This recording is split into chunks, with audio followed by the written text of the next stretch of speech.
The ongoing Russia-Ukraine conflict could be seeing its biggest and the most significant turn of events. Of course, everyone. After Ukraine's and West's continued chorus for peace, Russia has finally revealed that it is also ready for peace negotiations. Russian Foreign Minister Sergey Lavrov announced that Russia is prepared to enter negotiations regarding the conflict in Ukraine. Lavrov underscored, however, that any agreement reached will be meticulously examined to avoid ambiguous or non-binding clauses that could lead to misinterpretations. We are ready for negotiations, but taking into account the sad experience of talking and consulting with the West and Ukrainians, the agreement that, I hope, will be reached at some stage on European security, and in this context, the Ukrainian crisis will be resolved. Of course, we will look at the wording very carefully, and will protect this document from repeated, unscrupulous, non-binding clauses and malicious interpretations.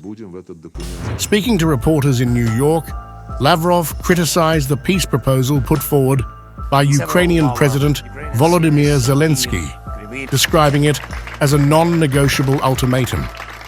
He also criticized Western approach of overlooking peace initiatives by other countries such as China. They've taken the course of pushing by any means the so-called Zelenskyy plan, which has the distinct form of an ultimatum. The Zelenskyy formula is unacceptable, which is well known to everyone for a long time, still underlies all these efforts. Therefore, as you know, when it comes to peace efforts, for some reason everyone is talking about Bergenstock. No one is talking about China's initiatives, which were several earlier this year and were mentioned yesterday in their speech. Lavrov further asserted that compliance with the Minsk Agreements would have preserved Ukraine's territorial integrity, excluding Crimea.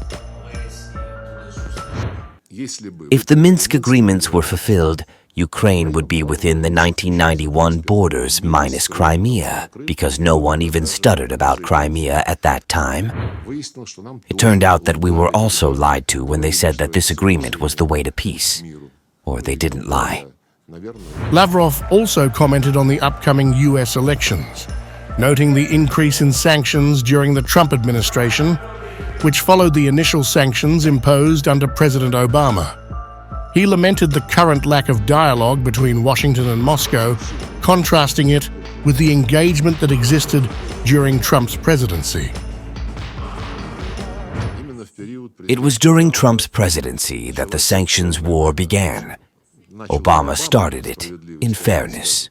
Under Trump, sanctions increased, both economic and diplomatic. But at that time, as I said, there was a dialogue between us and Washington at the highest and highest levels.